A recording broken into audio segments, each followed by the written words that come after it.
International Women's Day, IWD, is celebrated around the world on March 8 every year.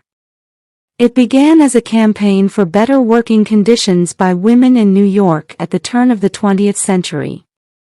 The first official IWD was on February 28, 1909.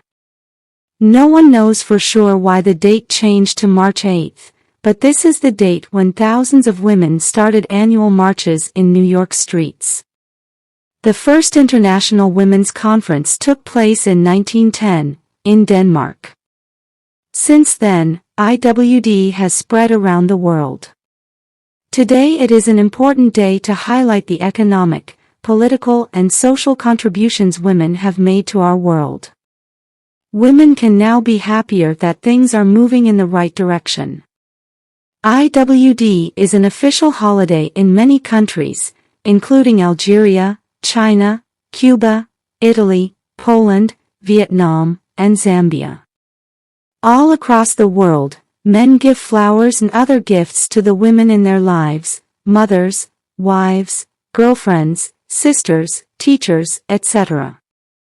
In Portugal and Romania, women celebrate by having women-only dinners. IWD is a big event in India, where people hold celebrations throughout the day.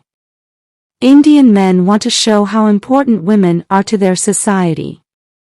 All around the world, women are becoming more powerful in business, entertainment, politics and other areas. There are over a dozen nations today with women leaders. However, IWD is still necessary to highlight the inequality millions of women still face.